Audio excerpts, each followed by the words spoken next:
Nous sommes dans le mois d'août de 1945. Pour la première fois, les décrets sur l'autonomie de la Vallée d'Aoste furent présentés. Ils seront promulgués le 7 septembre par le lieutenant du royaume. La protestation s'est rapidement propagée dans la Vallée d'Aoste et furent les communes à manifester les premières contre l'autonomie crayonnée dans les décrets, mais qui ne répondait pas aux attentes. Dans ce contexte, le 13 septembre 1945 est née l'Union valdôtaine. Elle est née d'un groupe de Valdôtains déterminés à promouvoir et défendre les intérêts de la Vallée d'Aoste.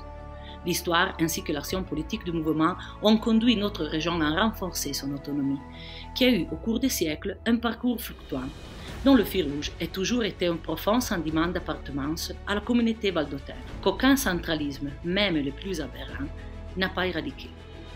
L'esprit d'inspiration du mouvement, même dans les moments les plus sombres de l'histoire de la vallée, a toujours été présent, caché comme braise sur les cendres et prêt à s'enflammer. Nous l'avons vu dans les actions constantes de l'abbé Joseph-Marie Trèves, dont nous rappelons aujourd'hui le 80e anniversaire de la disparition. La substance politique et l'esprit de la pensée de l'abbé Trèves est bien exprimé dans une lettre qu'ils envoyaient à l'abbé Pierre Goret. En quelques lignes, Trèves a résumé la pensée autonomiste de la Vallée d'Aoste, une pensée qui sera ensuite élaborée et déclinée par Émile Chameau, à laquelle l'Union valdôtaine s'est bien inspirée. Pour la première fois, et nous sommes en 1931, Trèves trace sa proposition qui est révolutionnaire pour l'époque, en parlant de l'État valdôtain fédéré.